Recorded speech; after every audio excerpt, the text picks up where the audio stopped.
ये आकाशवाणी है। कोविड-19 विशेष कार्यक्रम के अंतर्गत प्रस्तुत है कोरोना वायरस संक्रमण की वर्तमान स्थिति पर चर्चा, जिसे प्रस्तुत कर रहे हैं आकाशवाणी संवाददाता सिद्धार्थ सिंह। इस कार्यक्रम में आमंत्रित स्वास्थ्य विशेषज्ञ हैं दिल्ली के सफदरजंग अस्पताल की डॉक्टर रूपाली मलिक। नमस्कार श्रोताओं।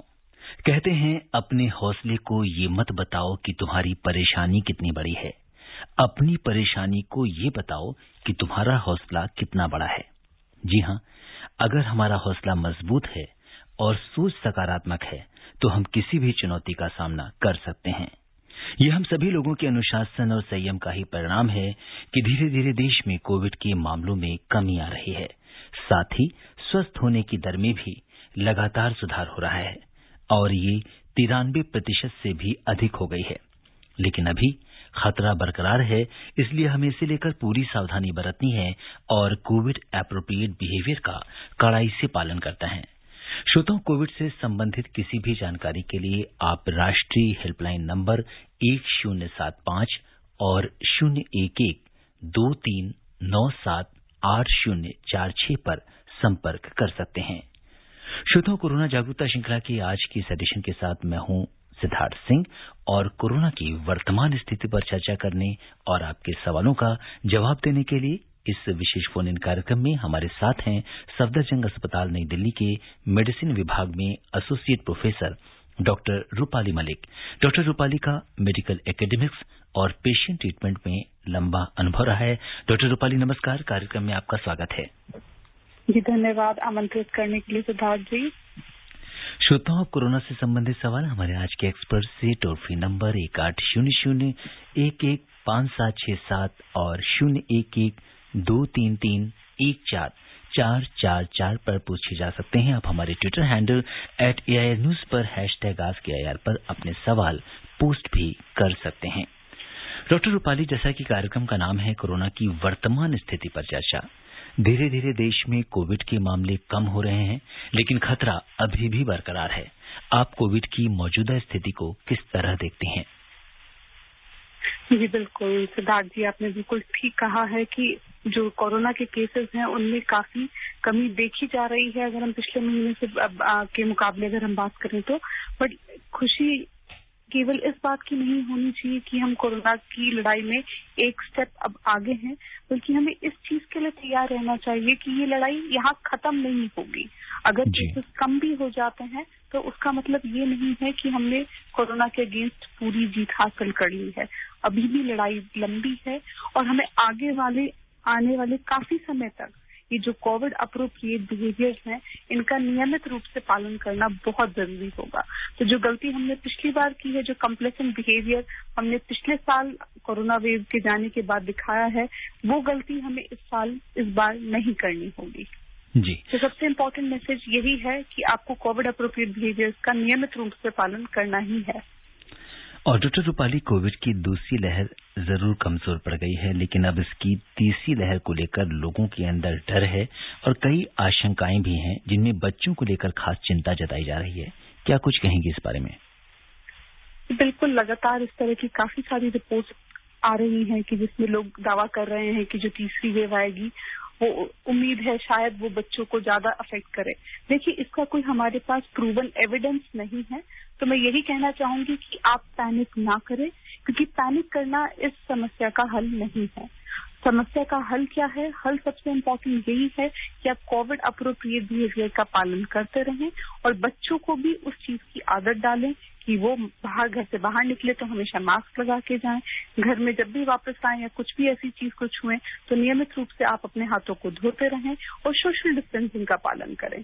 तो ये बात समझना बहुत जरूरी है कि थर्ड वेव आए या फोर्थ वेव आए या फिफ्थ वेव आए, सावधानी वही है और सावधानी ही सबसे बड़ा हथियार है। तो उस चीज का पालन हमें नियमित रूप से करते रहना है और साथ में जब मौका मिले तब आपको अपने आप को वैक्सीन का सेवन करके और सुरक्षित बनाने की कोशिश करनी है।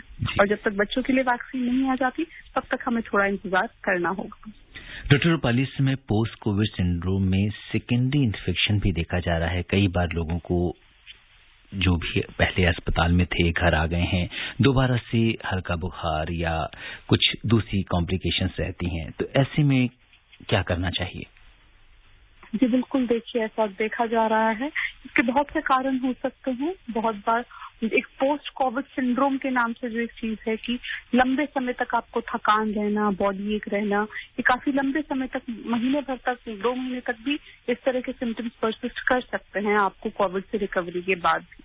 तो उसके लिए आपको अलग से कोई प्रिकॉशन नहीं लेना है, आपको केवल नियमित रूप से अच्छे हेल्दी पौष्टिक आहार का सेवन करना है। अपनी डाइट को बिल्कुल रेगुलर स्मॉल मील्स में कन्वर्ट करके लेना है। एक्सरसाइजेज रेगुलरली करना है, पानी खूब पीना है, लिक्विड खूब लेने हैं, टाइम से सोना है, व्यायाम करना है। तो हेल्दी रूटीन को फॉलो करना है।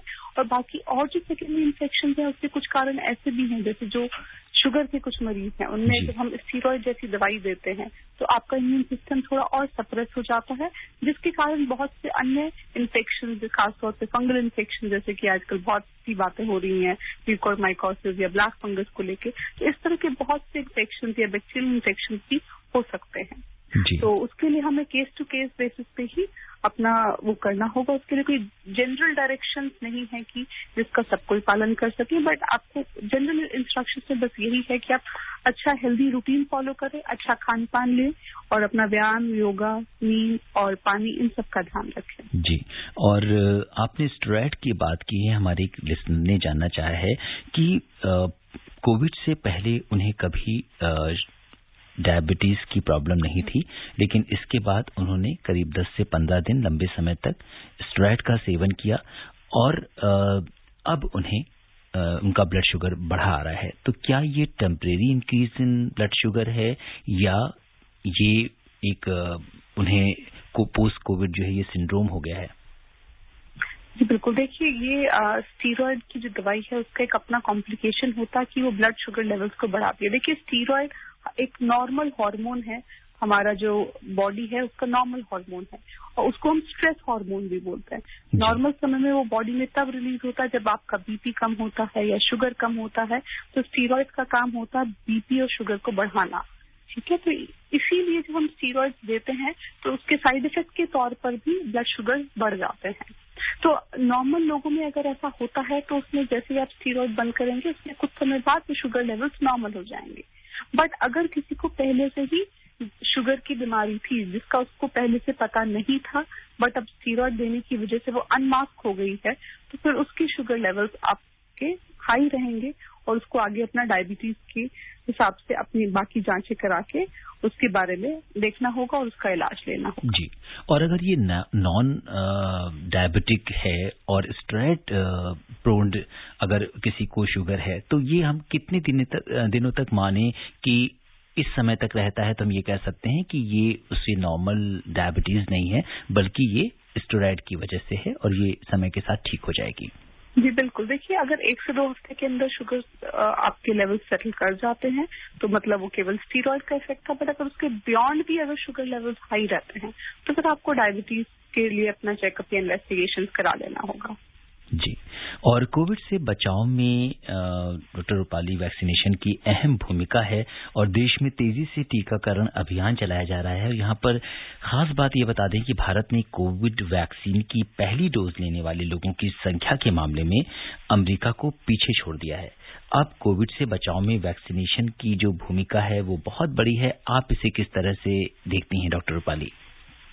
जी बिल्कुल, देखिए ये बात हम शुरू से बताते आ रहे हैं कि जो भी आपके मन में कोविड वैक्सीन को लेके जो भी एप्रीहेंशंस और एंजाइटी है, आप उनको कृपया करके दूर करें और उसके फायदे को समझें। ये जो वैक्सीनेशन प्रोग्राम है ये न केवल आपके लिए फायदेमंद है बल्कि पूरे आपके परिवार के लिए और पूरे देश के लिए भी फायदेमंद है। देखिए इसके 2 फायदे हैं।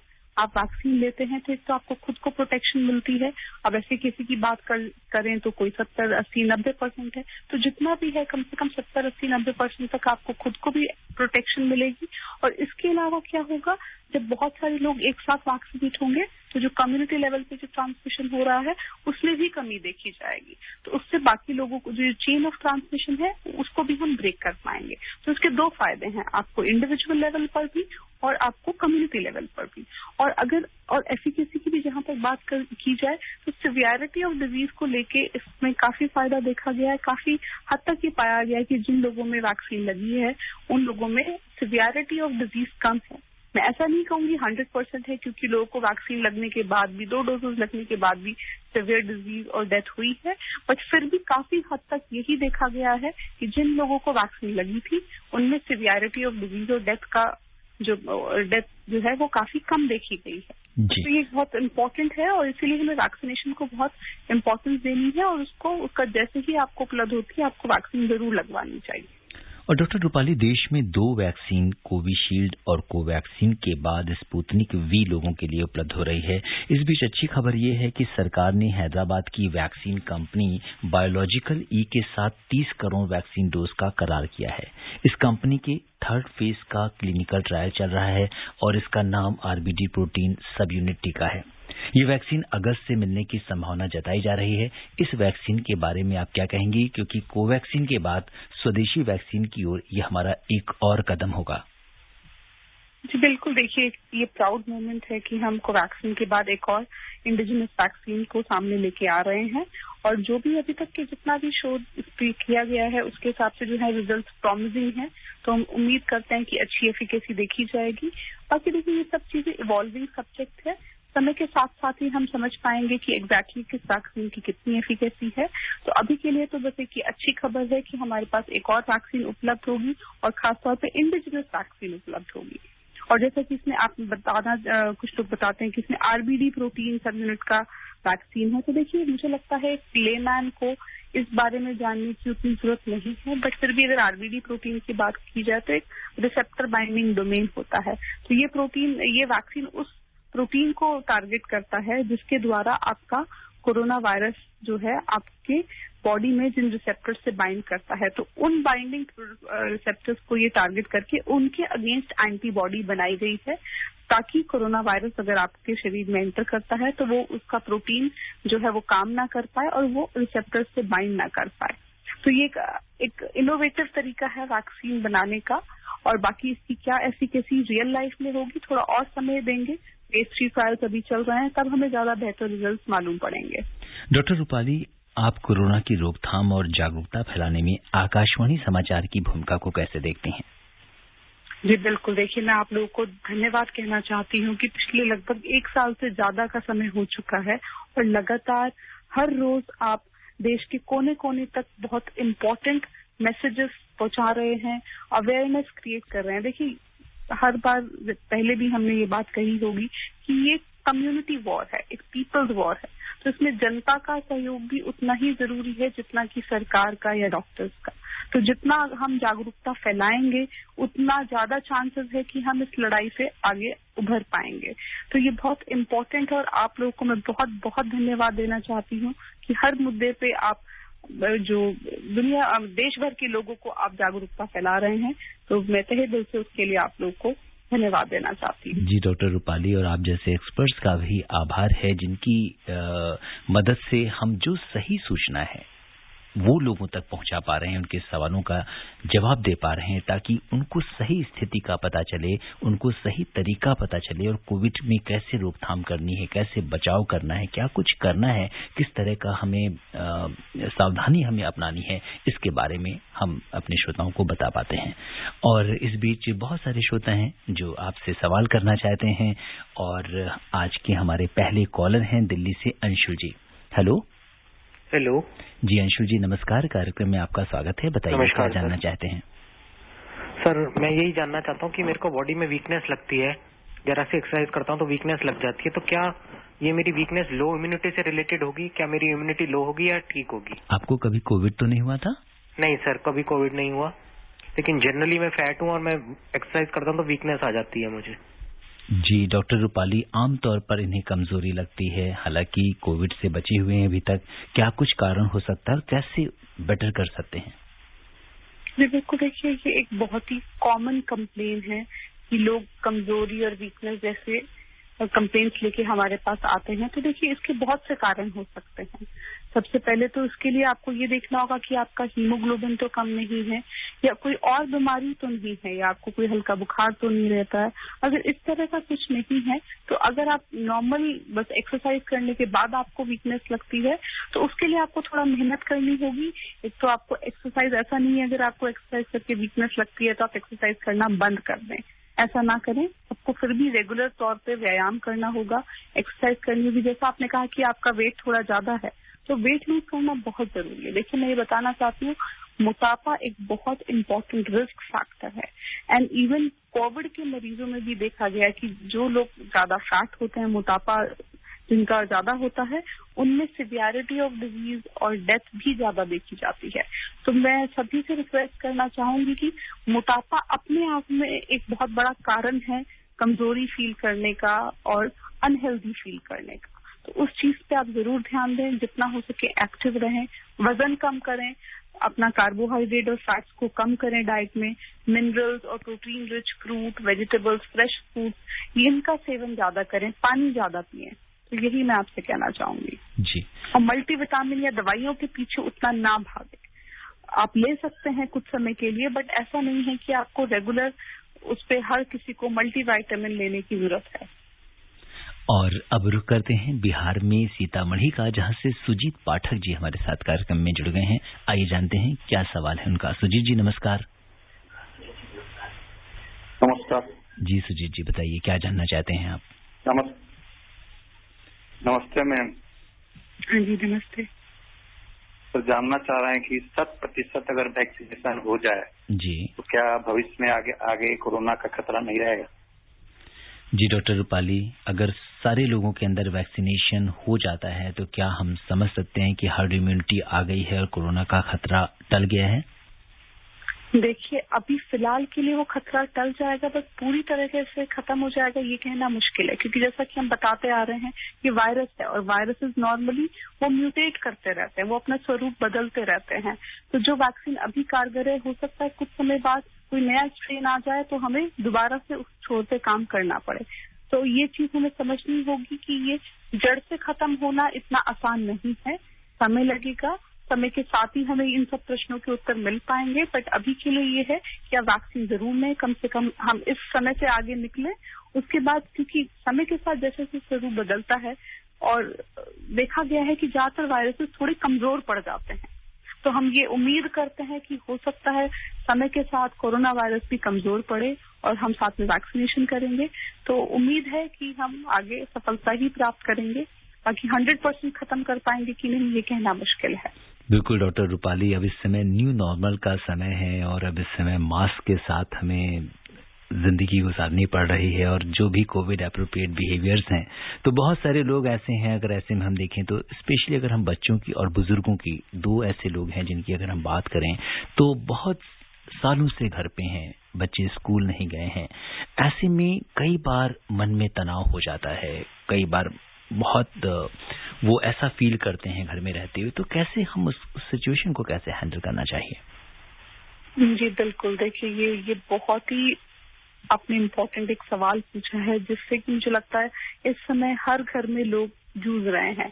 अब हर घर में छोटे बच्चे हैं और ये बहुत ही मुश्किल समय है बच्चों के लिए, एक उनकी मेंटल हेल्थ के लिए, उनकी फिजिकल हेल्थ के लिए। मतलब साल भर से ऊपर हो गया है, बच्चे अपने दोस्तों से फिजिकली नहीं मिल पाए हैं, तो कहीं ना कहीं वो मेंटली भी अफेक्टेड है और उसके फिजिकल रिपरकशंस भी हैं। घर बैठे बैठे बच्चे हाई कार्बोहाइड्रेट डाइट, चॉकलेट और इस तरह की चीजें खाते हैं तो उनका वजन भी बढ़ जाता है, तो वैसे भी एक अनहेल्दी लाइफस्टाइल की तरफ जा रहे हैं। बच्चे मोबाइल पकड़े घर पे बैठे रहते हैं, वो भी अनहेल्दी है। अगर आप देखें सब उनकी क्लासेस, यहाँ तक प्ले स्कूल नर्सरी के बच्चों की क्लासेस ऑनलाइन की जा रही हैं। तो मुझे लगता है आने वाले समय में इस चीज के कुछ नुकसान हमें जरूर झेलने पड़ेंगे। तो उसके लिए बेस्ट यही है कि आप कोशिश करें कि बच्चे को जितना हो सके गैजेट फ्री रखें। जो ऑनलाइन क्लासेस जब तक हैं तब तक ठीक है, बट उसके अलावा कोशिश करें कि बच्चे कंप्यूटर और मोबाइल और स्क्रीन से या टीवी से थोड़ा दूर रहें और एक फिजिकल एक्टिविटी में उनको इन्वॉल्व करें, उनको सेडेंटरी लाइफ से दूर रखें। ये बहुत जरूरी है। आई नो ये सबके लिए बहुत डिफिकल्ट समय है, बट हमें इस चीज का बहुत ध्यान रखना होगा। उनकी मेंटल हेल्थ और फिजिकल हेल्थ इस समय बहुत कॉम्प्रोमाइज्ड है, तो ये थोड़ा डिफिकल्ट समय है। बस हमें उनको थोड़ा टाइम देना है और उनको थोड़ा फिजिकली इन्वॉल्व रखना है, ये जरूरी है। जी बिल्कुल डॉक्टर रूपाली, और इसके साथ ही जो हमने दूसरी बात की, बुजुर्गों की बात की, क्योंकि एक समय वो भी था आज से 1.5 साल पहले का समय जब पार्क से बुजुर्गों की ठहाकों की आवाज आती थी। वो सुबह वॉक पे जाते थे, अपने हम उम्र लोगों से मिलते थे, अपनी बातों को शेयर करते थे। लेकिन गुजरे वक्त के साथ इतना लंबा समय हो गया है, वो घर पे हैं। बहुत सारे ऐसे बुजुर्ग भी हैं जो अकेले हैं, जिनके आसपास कोई नहीं है। तो वहां पे कहीं ना कहीं एक एकाकीपन, एक अकेलापन उनके जीवन में आ गया है। उससे हम कैसे निपट सकते हैं? जी बिल्कुल, ये बहुत ही, जैसा कि आपने कहा, बहुत ही मुश्किल समय है सभी के लिए और खास तौर से बुजुर्गों और बच्चों के लिए। तो देखिए, इसका सबसे इम्पोर्टेंट निवारण ये है कि जो आपके परिवार के लोग हैं, आप उनसे जुड़े रहें। जितना हो सके, अगर आप अकेले भी रहते हैं तो अगर पॉसिबल है फोन के द्वारा या बाकी जो भी माध्यम उपलब्ध है, आप कम से कम उनसे जुड़े रहें। और उसके अलावा अपनी हॉबीज को थोड़ा फॉलो करें। जैसे गाना सुनना अगर आपको पसंद है, उस तरह की चीजों को आप करें। या आपको अगर मेडिटेशन पसंद है, आप थोड़ा मेडिटेशन करें। तो अब बड़ा कहना मुश्किल है कि जो बुजुर्ग घर में अकेले रह रहे हैं वो बेचारे अपना खुद का ख्याल करें या अपनी हॉबीज का पालन करें। बट फिर भी देखिए, ये मुश्किल समय है, हमें थोड़ा स्ट्रांग रहना होगा। और इस समय अगर हम मेंटली स्ट्रांग हैं तो तभी हम इस समय को पार कर पाएंगे, क्योंकि बहुत मुश्किल समय है। जी, बहुत ही अच्छा मैसेज मुझे लगता है कि आपने ये बोला कि मानसिक रूप से अगर हम बहुत स्ट्रांग हैं और इस जंग में आगे खड़े हुए हैं तो निश्चित तौर पर कोरोना के ऊपर हमारी विजय होगी। और हम कभी पीछे मुड़ के देखेंगे तो हमें याद होगा कि उस वक्त हमने उन हालातों का कैसे सामना किया था। और अब रुख करते हैं छत्तीसगढ़ का, जहां से इंदर भांजी अपने सवाल के साथ कार्यक्रम में आ गए हैं। इंदर भांजी, नमस्कार। सर, मैं चिरमिरी कुरासिया कॉलोनी, जीजापुरिया, छत्तीसगढ़ से इंदर भान सिंह बोल रहा हूँ। जी इंदर भांजी, अपने पीछे के रेडियो सेट की आवाज कम कर दीजिए और अपना सवाल पूछिए। जी सर, कोरोना के कहर थामने के लिए वैक्सीन बड़ा सुरक्षा कवच है जी। दोनों डोज लेने के बाद भी लोग कोरोना की चपेट में आ रहे हैं, लेकिन वे गंभीर बीमारी या मौत के शिकार नहीं हो रहे हैं जी। वैक्सीन के पहले डोज के बाद शरीर में एंटीबॉडी बनना क्या शुरू हो जाती है? जी डॉक्टर रूपाली, बहुत इम्पोर्टेंट सवाल इन्होंने पूछा है कि अगर कोई व्यक्ति दोनों डोजेज में से अगर पहली डोज भी ले लेता है तो उसके कितने दिन बाद एंटीबॉडीज बनना शुरू हो जाती हैं, हम कितने प्रोटेक्टेड हो जाते हैं? जी बिल्कुल, देखिए, पहली डोज मिलने के भी 2 से 3 हफ्ते बाद एंटीबॉडी प्रोडक्शन शुरू हो जाता है। पर केवल एक डोज लेने के बाद जो एंटीबॉडीज बनती हैं वो उतनी एडिक्वेट नहीं होती हैं या उतनी सफिशिएंट नहीं होती हैं आपको इन्फेक्शन से बचाने के लिए। इसलिए हमें एक बूस्टर डोज की जरूरत पड़ती है, जिसके बाद की एडिक्वेट इम्यून रिस्पॉन्स देखा जाता है जो आपको इन्फेक्शन से बचा सके। आप समझ रहे हैं, ऐसा नहीं है कि पहली डोज लगने के बाद आपको कोई एंटीबॉडीज नहीं बनेंगी, एंटीबॉडीज बनेंगी, बट हो सकता है वो उतनी इफेक्टिव ना हो आपको इन्फेक्शन से बचाने के लिए। इसलिए जब 2 डोजेज आप लेते हैं उसके बाद जो इम्यून रिस्पॉन्स आता है वो देखा गया है कि वो इफेक्टिव होता है आपको इन्फेक्शन से बचाने के लिए। तो ये जरूरी है कि हम समझे कि जो सेकेंड डोज के 2 से 3 हफ्ते बाद जाकर हम उम्मीद करते हैं कि हम एडिक्वेटली प्रोटेक्टेड होंगे। जी, और छत्तीसगढ़ से अब प्रदीप गुप्ता जी कार्यक्रम से जुड़ गए हैं। प्रदीप जी नमस्कार। सर नमस्कार सर। जी, स्वागत है आपका कार्यक्रम में। बताइए क्या जानना चाहते हैं आप? जी सर, पहले तो एक सुझाव दूंगा, आकाशवाणी को मेरे तरफ से बहुत बहुत धन्यवाद कि इस तरह जागरूकता चला रहे हैं। तो हमारे छत्तीसगढ़ में आपकी जागरूकता के कारण बहुत कमी आई सर। जी, बहुत बहुत आपका धन्यवाद। और आपसे भी हमारी यही अपेक्षा है कि इस कार्यक्रम के माध्यम से हम आपको जो भी जानकारी देते हैं, हमारे जो एक्सपर्ट जो बातें आपको बताते हैं, आप उसे दूसरों तक पहुंचाइए। जी सर, हमारा बहुत कोशिश है सर कि बहुत आगे बढ़ाएं। जी बताइए, अब आपका सवाल क्या है? जी सर, मेरा सवाल ये था सर, जो एक बार पॉजिटिव जैसे मैं हो चुका हूँ तो क्या दूसरी बार संक्रमित होने का कितने चांसेस रहता है? और दूसरा सवाल है सर कि वैक्सीन की एक भी डोज नहीं लगी है तो वैक्सीन कितने दिन में लगाना चाहिए? अभी 2 महीने हुआ है सर। रेडियो चेक नहीं है सर, मेरे कॉल नहीं काटिएगा। जी जी जी।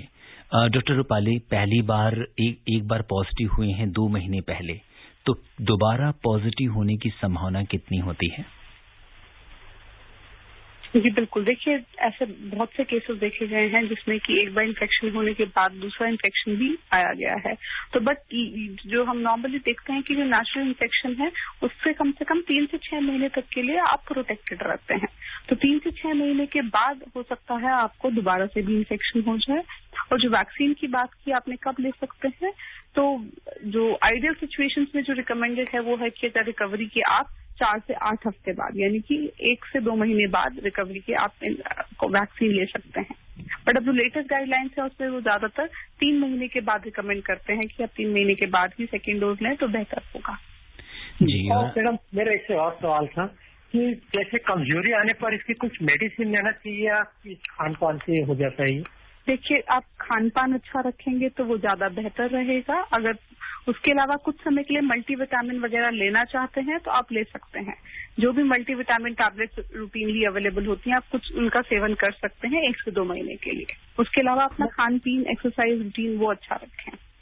बिल्कुल। अगर जी जिंक लेने पर अभी ब्लैक फंगस की शिकायत है, क्या जिंक इसमें मिला रहता है तो क्या खाने से नुकसान तो नहीं होगा? सॉरी जी, ये जिंक पूछना चाहते हैं कि जिंक की वजह से किस तरीके से उसको ब्लैक फंगस हो रही है? नहीं, देखिए जिंक से ब्लैक फंगस का लेना देना नहीं है। जिंक लेने से ब्लैक फंगस नहीं होती है। ब्लैक फंगस का कारण होता है कि इम्यूनोसप्रेसिव। तो जो शुगर के मरीज हैं या कोई इस तरह के मरीज हैं जिनको इम्यूनोसप्रेसिव ड्रग जैसे कि स्टीरॉयड या कुछ और दिया जाता है, वो थोड़ा इसके लिए प्रोन हो जाते हैं। और ऐसे में अगर उनको कोई भी इस तरह का एक्सपोजर हो जहां फंगस हो तो चांसेस होते हैं कि उनको इस तरह की बीमारी हो सकती है। बट ये चीज समझना होगा। देखिए, म्यूकोरमाइकोसिस या फंगस को लेके बहुत पैनिक इस समय फैल चुका है। तो मैं बहुत एक इम्पोर्टेंट मैसेज देना चाहती हूँ कि हर किसी को ब्लैक फंगस नहीं होता है और वो एक दूसरे को ट्रांसमिट नहीं होता है। वो केवल उन लोगों में पाया जाता है जो ऑलरेडी एक इम्यूनोसप्रेस स्टेट में है। मतलब ज्यादातर वो शुगर के मरीज हों या कोई कैंसर के मरीज हों या कोई इस तरह के मरीज हों जिनको कोई इम्यूनोसप्रेसिव ट्रीटमेंट चल रहा है। ऐसे मरीजों में अगर आप स्टीरॉयड देते हैं ऊपर से तो उनमें चांसेस है कि इतना आपका इम्यून सिस्टम कम सप्रेस हो जाएगा कि आपको फंगस जैसी बीमारियां हो सकती हैं। और वो भी ऐसा नहीं है कि हर मरीज में ऐसा देखा जाता है। और इसका एक इम्पोर्टेंट कारण था कि जो ऑक्सीजन ले रहे हैं, खासतौर पर जो घर पे ऑक्सीजन बहुत से लोग ले रहे हैं, तो उसमें जो ह्यूमिडिफाई करने के लिए जो पानी यूज होता है वो पानी इतना साफ नहीं होता है, जिसकी वजह से आप फंगस की ग्रस्त में आ जाते हैं। अब लोग कह रहे हैं जैसे आप मास्क को लंबे समय तक लगाते रहें, रीयूज करते रहें, तो उसमें भी वही है, ह्यूमिडिटी की वजह से आप फंगस से प्रोन हो सकते हैं। तो ये बहुत इंपॉर्टेंट है कि आप हाइजीन का जरूर ध्यान रखें और हर किसी को ब्लैक फंगस से डरने की जरूरत नहीं है। बट जो डायबिटिक है या इम्यूनोसप्रेस्ड है उनमें हमें ध्यान रखने की बहुत आवश्यकता है। जी डॉक्टर रूपाली, आपने ये बहुत इम्पोर्टेंट बात हमारे श्रोताओं को बताई और अब समय इजाजत नहीं दे रहा कि हम इस चर्चा को आगे बढ़ाएं। चलते चलते डॉक्टर रूपाली, आप आकाशवाणी के श्रोताओं को क्या कुछ संदेश देना चाहेंगे? जी देखिए, एक ही संदेश है कि पैनिक ना करें, सावधान रहें, सतर्क रहें, कोविड अप्रोप्रिएट बिहेवियर्स का पालन करते रहें और अपना ख्याल रखें। खाना पीना, सोना, इन सब चीजों का ध्यान रखें। बिल्कुल। और वैक्सीन के लिए जो इस समय युवा हमारे हैं 18 साल से ऊपर, उनके लिए क्या संदेश है? जी बिल्कुल, देखिए वैक्सीन एक बहुत बड़ा हथियार है हमारे लिए इस कोविड की जंग से बाहर निकलने के लिए। तो मैं आप सभी से रिक्वेस्ट करूंगी, सभी से निवेदन करूंगी इस माध्यम से कि आपको जब भी आपका नंबर आए आप कृपया करके वैक्सीन लें। कौन सी वैक्सीन है उससे फर्क नहीं पड़ता है, आपको जो भी वैक्सीन आपको उपलब्ध है आप कृपया करके उसको लगवा लें। डॉक्टर रूपाली, आपने ये जो संदेश दिया है वैक्सीन का, जी बिल्कुल, कोविड-19 के आप इस विशेष कार्यक्रम से जुड़ी और आपने श्रोताओं के प्रश्नों का उत्तर दिया, आपका बहुत बहुत धन्यवाद और आभार। Thank you. चलते चलते श्रोताओं से यही कहेंगे कि डॉक्टर रूपाली ने आपको कोरोना से बचने के लिए जो भी सावधानियां बताई हैं आप उनका पालन कीजिए। कोविड से संबंधित किसी भी जानकारी के लिए आप राष्ट्रीय हेल्पलाइन नंबर 1075 और 011-2397 पर कॉल कर सकते हैं। आप स्वस्थ और खुशहाल रहें, इसी कामना के साथ दीजिए मुझे अनुमति। नमस्कार। कोविड-19 विशेष कार्यक्रम के अंतर्गत अभी आप सुन रहे थे कोरोना वायरस संक्रमण की वर्तमान स्थिति पर चर्चा, जिसे प्रस्तुत कर रहे थे आकाशवाणी संवाददाता सिद्धार्थ सिंह। इस कार्यक्रम में आमंत्रित स्वास्थ्य विशेषज्ञ थीं दिल्ली के सफदरजंग अस्पताल की डॉक्टर रूपाली मलिक। ये कार्यक्रम आकाशवाणी के समाचार सेवा प्रभाग द्वारा प्रस्तुत किया गया। इसे आप हमारे mobile app news on AIR पर भी सुन सकते हैं। इस कार्यक्रम के संबंध में अपनी प्रतिक्रिया आप हमें ईमेल कर सकते हैं। पता है AIRNSDtalks@gmail.com। ये कार्यक्रम फिर से सुनने के लिए लॉग ऑन करें हमारी वेबसाइट newsonair.com।